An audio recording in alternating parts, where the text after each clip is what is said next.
30 metros de altura, 27 toneladas de oro puro solo en las paredes internas, columnas de bronce de 8 metros, pesando 34 toneladas cada una, paredes enteras revestidas en cedro importado del Líbano, pisos de ciprés pulido, querubines gigantes de 4 metros y medio bañados en oro.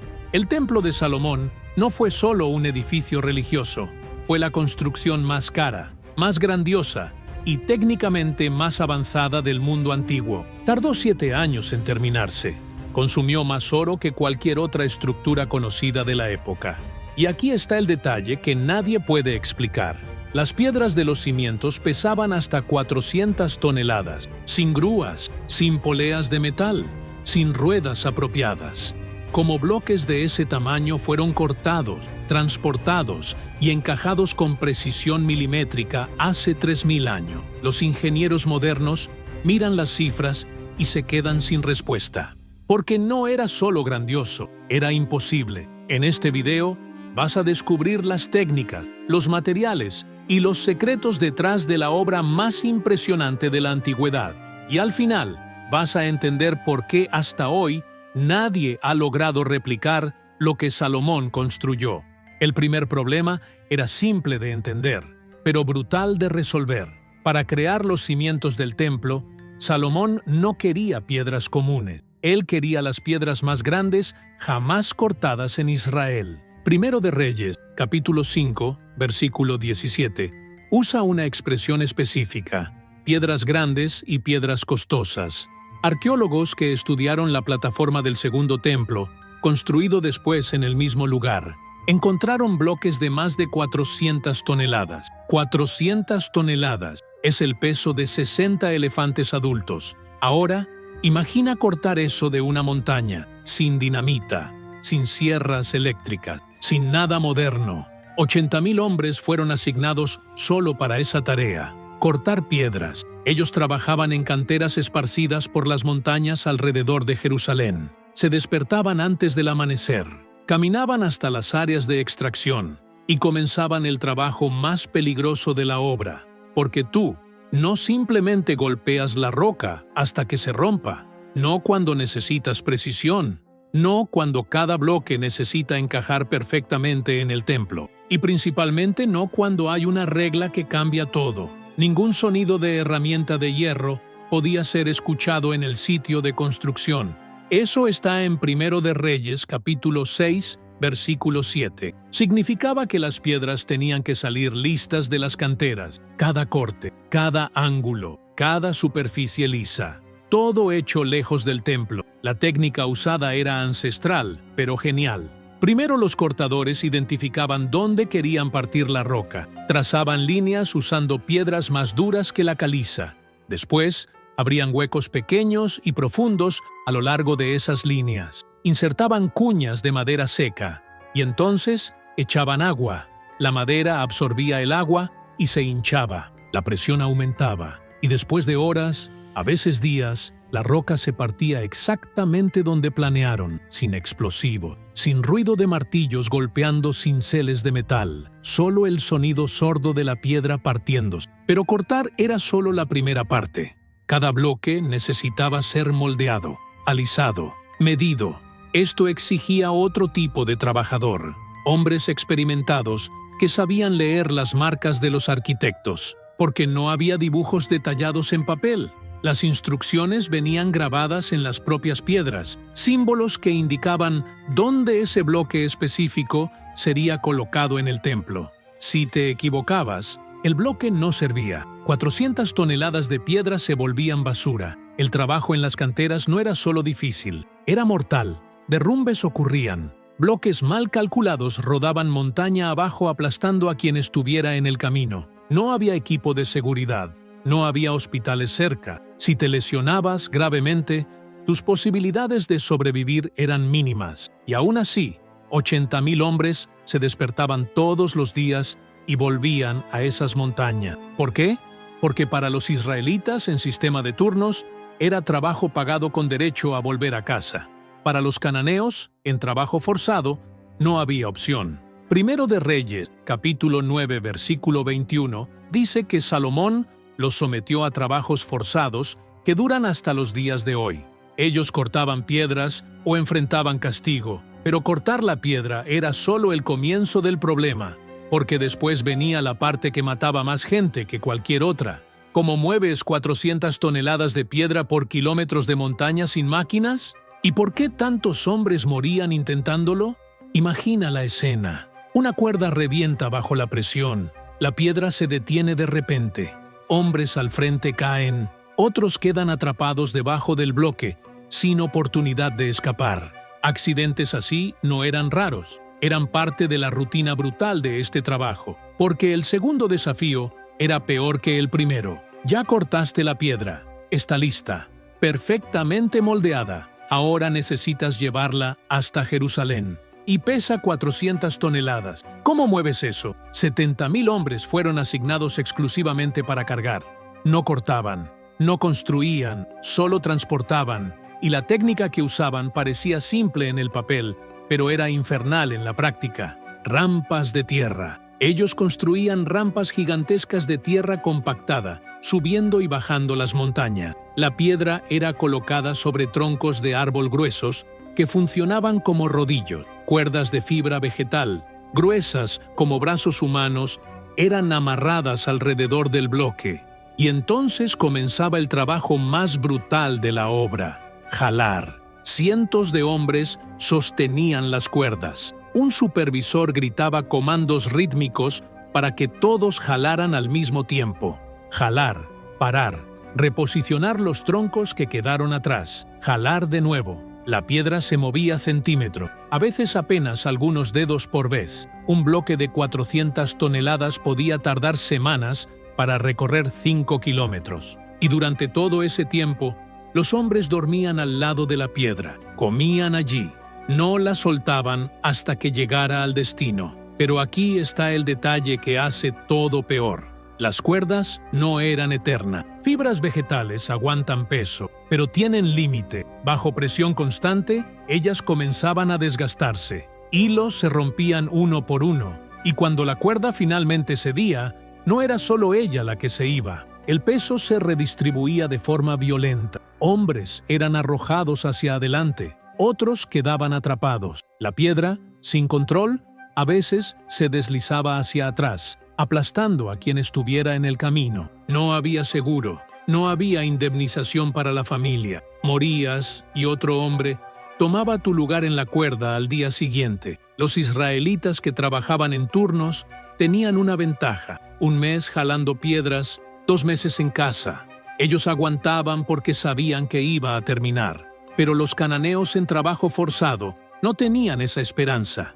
Ellos jalaban hasta que la obra terminara. 7 años. Algunos no sobrevivieron los primeros meses. Agotamiento, heridas, enfermedades causadas por dormir a la intemperie. La mortalidad entre los cargadores era la más alta de toda la obra. Y aún así, el trabajo no paraba, porque Salomón tenía plazos que cumplir. Ahora viene la parte impresionante. Cuando la piedra finalmente llegaba al sitio de construcción en Jerusalén, ella no podía ser tocada. ¿Recuerdas la regla?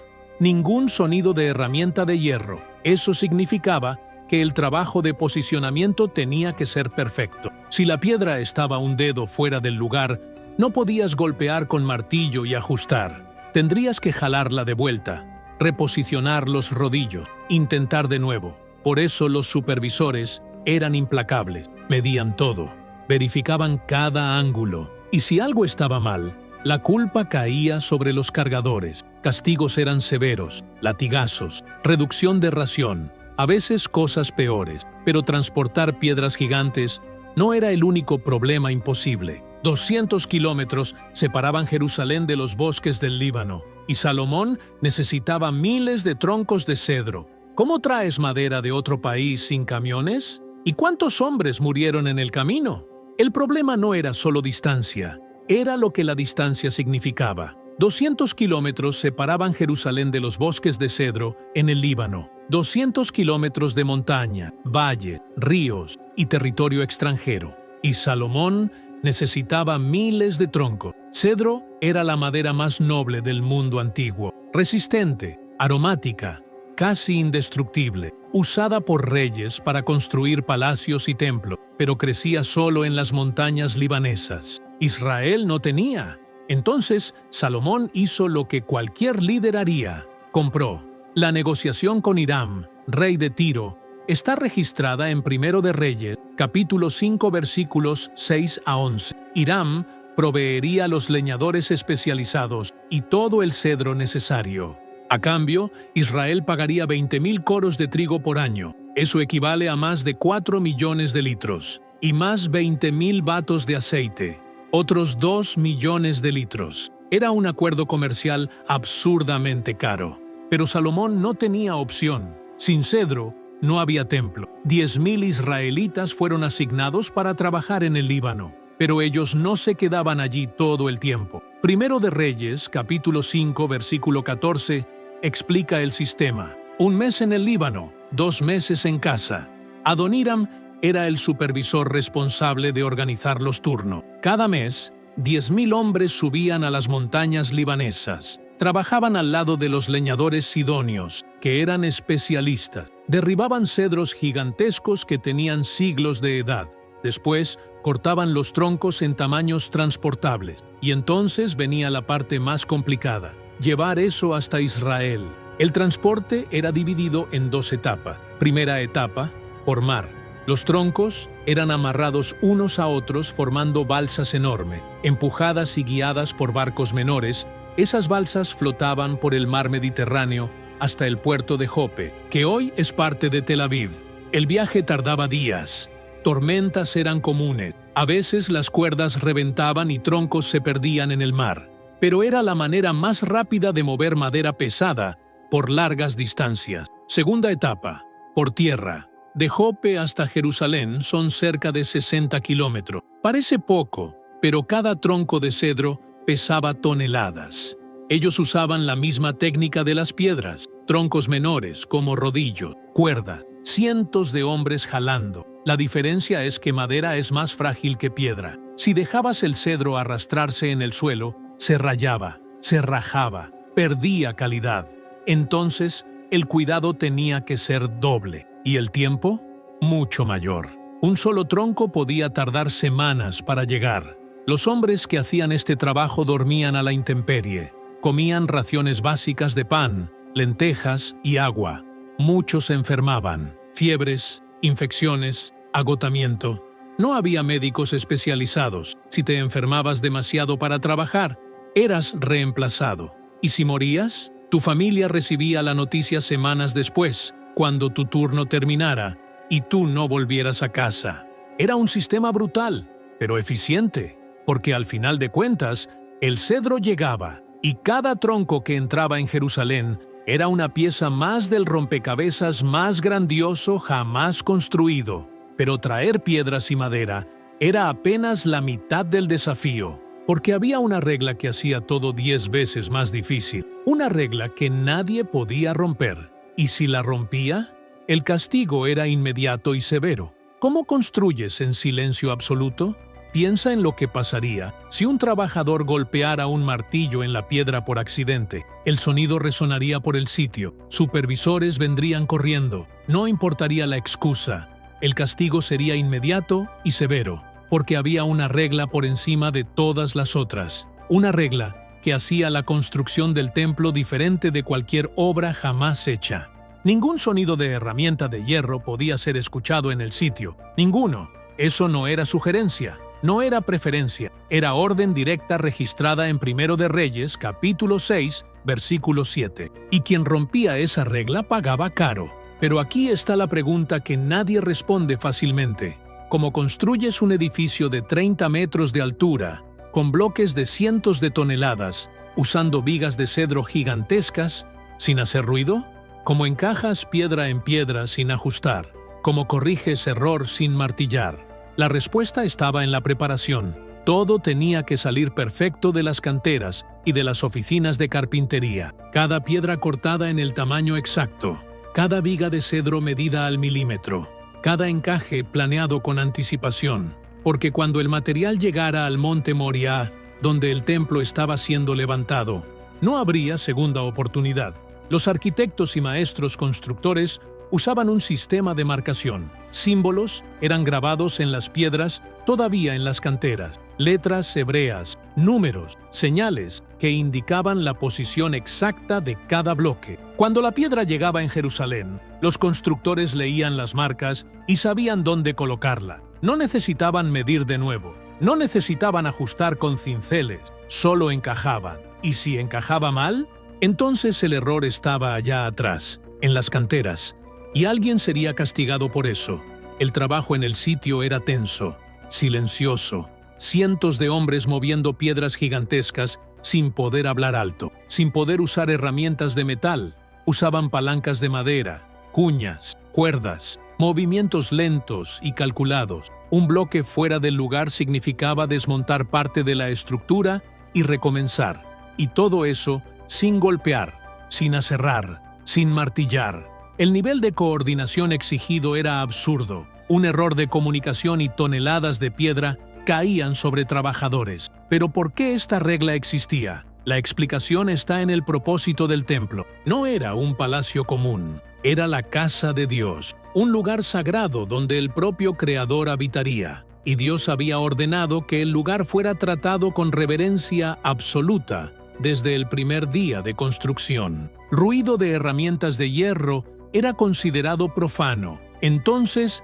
el trabajo tenía que ser hecho en santidad, en silencio, como si cada piedra colocada fuera un acto de adoración. Los 3.300 supervisores tenían la tarea de garantizar eso. Ellos circulaban todo el tiempo, observaban cada movimiento, escuchaban cada sonido y a la menor señal de desobediencia, actuaban. Los castigos variaban: latigazos para infracciones leves, reducción de ración, trabajos aún más pesados y, en casos extremos, expulsión de la obra. Para los cananeos en trabajo forzado, ser expulsado podía significar prisión o cosas peores. Para los israelitas en turnos, significaba deshonra pública. Entonces, todos obedecían, trabajaban en silencio y, de alguna forma, contra todas las probabilidades, el templo subía, piedra por piedra, sin sonido, sin error. Pero construir en silencio era apenas parte del desafío, porque el templo no podía ser solo grande, necesitaba brillar. 27 toneladas de oro puro revistiendo paredes enteras. ¿Cómo trabajas con esa cantidad de metal precioso? ¿Y quién era el hombre que Salomón trajo de otro país para hacer eso? El calor era insoportable. Hornos ardían día y noche derritiendo oro. Hombres sudorosos martillaban placas finas sobre moldes de madera. Otros pulían superficies hasta brillar como espejos. Y en el centro de todo, un hombre llamado Hiram observaba cada detalle. Él no era israelita, era fenicio, venido de Tiro, así como el cedro, contratado personalmente por Salomón porque nadie en Israel dominaba la metalurgia como él. Según Reyes capítulo 7 versículos 13 y 14, Hiram era hijo de una viuda de la tribu de Neftalí, y su padre era de Tiro, artífice en bronce. Él estaba lleno de sabiduría, entendimiento y conocimiento para hacer toda obra de bronce. Pero bronce no era el mayor desafío, era el oro, 27 toneladas de él. Primero de Reyes, capítulo 6, versículos 20 a 22, describe cómo el interior del templo fue revestido. El oráculo, el santo de los santos, medía 9 metros de largo, 9 de ancho y 9 de alto. Todo allí fue cubierto de oro puro. Las paredes, el techo, el piso, no era pintura, no era laminado fino, eran placas de oro batido clavadas sobre cedro. Y el trabajo de preparar esas placas era brutal. Oro puro es suave, maleable. Puedes martillarlo hasta que quede fino como papel sin que se raje, pero eso exige técnica. Artesanos especializados calentaban pequeñas cantidades de oro hasta quedar suaves. Después martillaban sobre yunques de piedra. Golpeaban, volteaban, golpeaban de nuevo, hasta conseguir placas uniformes y finas. Cada placa tardaba horas en ser hecha, y eran necesarias miles de ellas para cubrir todas las superficies del templo. El trabajo no paraba. Hornos funcionaban sin cesar. Leña era quemada en cantidades absurdas para mantener el calor necesario. Hombres trabajaban en turnos porque nadie aguantaba más que algunas horas cerca del fuego. El sudor corría. Las manos quedaban quemadas aunque usaran trapos gruesos para sostener las herramientas. ¿Y el oro? Venía de tributos, de minas controladas por Salomón, de regalos de reyes extranjeros. Primero de Reyes, capítulo 10, versículo 14, dice que Salomón recibía 660 talentos de oro por año. Eso equivale a más de 22 toneladas anuales. Buena parte de eso iba directo al templo. Pero oro no cubría solo paredes. Había objetos, querubines gigantes de madera laminados en oro, cada uno con 4,5 metros de altura. Alas abiertas tocando las paredes del Santo de los Santos. El altar de incienso hecho completamente de oro. Mesas, utensilios, cadenas, todo brillaba. Y la fabricación de esas piezas exigía otro nivel de habilidad. Escultores moldeaban la madera. Después, los metalúrgicos aplicaban el oro. Martillaban hojas finas sobre las formas esculpidas. Pulían hasta no haber imperfecciones. Era arte e ingeniería al mismo tiempo. Hiram supervisaba todo personalmente. Él no era solo un trabajador, era el maestro, el especialista traído de afuera porque Israel no tenía a nadie en el mismo nivel, y él entregó las columnas de bronce llamadas Jaquín y Boaz, cada una con 8 metros de altura, el gran tanque de bronce para purificación, sostenido por 12 bueyes de metal, todo eso hecho bajo su mando, y cuando terminaron, cuando la última placa de oro fue fijada, cuando el último objeto fue pulido, el templo no era más solo una construcción. Era una maravilla que reflejaba luz como ninguna otra estructura en la tierra. Pero ni todo el oro, toda la madera y todas las piedras significaban nada sin una cosa: coordinación. ¿Cómo organizas 150,000 trabajadores esparcidos por diferentes lugares haciendo tareas diferentes? ¿Y cómo garantizas que todo quede listo en 7 años exactos, sin retrasos? 7 años, 2,555 días. Ese era el plazo. No había extensión, no había negociación. Salomón había prometido a Dios que el templo quedaría listo en el 11º año de su reinado. Y si crees que coordinar 5 personas ya es difícil, trata de imaginar coordinar 150,000. Trabajadores esparcidos por canteras, bosques en el Líbano, oficinas de metalurgia y el sitio central en Jerusalén. Cada grupo haciendo una tarea diferente, cada tarea dependiendo de otra. Un retraso en cualquier punto trababa todo. ¿Cómo garantizas que eso no se vuelva un caos total? La respuesta está en los supervisores, 3,300 de ellos. Primero de Reyes, capítulo 5, versículo 16, registra el número exacto. Esos hombres no cargaban piedras, no cortaban cedros, no martillaban oro. Ellos organizaban, fiscalizaban, garantizaban que cada trabajador estuviera en el lugar correcto, haciendo la tarea correcta en el momento correcto. Y encima de ellos había 550 jefes principales, según Reyes capítulo 9, versículo 23. Estos comandaban todo el proyecto. Respondían directamente a Salomón, y la presión sobre ellos era inmensa. El sistema funcionaba como una máquina militar. Cada supervisor controlaba cerca de 45 trabajadores. Ellos conocían a cada hombre por nombre, sabían quién era bueno en qué, quién era confiable, quién necesitaba vigilancia constante. Todos los días por la mañana, antes del amanecer, los supervisores reunían sus grupos, distribuían las tareas del día, explicaban lo que necesitaba ser hecho y después fiscalizaban hasta el atardecer. Si alguien faltaba, era reemplazado inmediatamente. Si alguien trabajaba despacio, recibía advertencia. En la tercera advertencia, venía castigo, pero no era solo sobre castigar. El sistema también tenía recompensas. Israelitas que completaban sus turnos de un mes recibían pago en trigo, aceite y vino, suficiente para sustentar a la familia por los 2 meses siguientes en casa. Algunos supervisores ofrecían porciones extras para equipos que terminaban más rápido. Eso creaba competición sana. Grupos querían ser los mejores, trabajaban con más empeño, y la obra avanzaba. Ahora viene el detalle que impresiona. En los 7 años de construcción, ningún gran desastre paró el proyecto. No hubo revuelta de los trabajadores. No hubo guerra que desviara recursos. No hubo plaga que matara a miles. La obra siguió, piedra tras piedra, viga tras viga, placa de oro tras placa de oro. Y en el 8º mes del 11º año de Salomón, exactamente como planeado, la última pieza fue colocada. El templo estaba listo. La inauguración ocurrió meses después, durante la fiesta de los tabernáculos. Primero de Reyes, capítulo 8, describe la escena.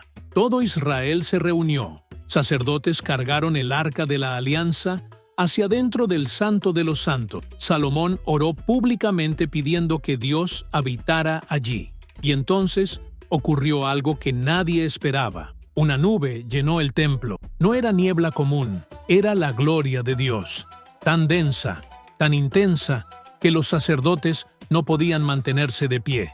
Primero de Reyes, capítulo 8, versículos 10 y 11, dicen que ellos no podían permanecer para ministrar por causa de la nube, porque la gloria del Señor llenó la casa. 150,000 hombres habían trabajado para ese momento. Muchos habían muerto en las canteras, aplastados por bloques. Otros murieron jalando cuerdas que reventaron. Algunos sucumbieron al calor de los hornos de fundición. Pero los que sobrevivieron estaban allí, viendo con sus propios ojos. El lugar que ellos construyeron con las manos ahora albergaba la presencia del propio Dios. Y Salomón celebró sacrificando 22,000 bueyes y 120,000 ovejas. Primero de Reyes, capítulo 8, versículo 63. Números que demostraban la magnitud de lo que acababa de ser realizado. La obra más imposible de la antigüedad, concluida. Ahora mira el video sobre cómo Nabucodonosor destruyó el templo de Salomón. Haz clic en el video de la pantalla y descubre cómo esta historia terrible ocurrió. Haz clic ahora.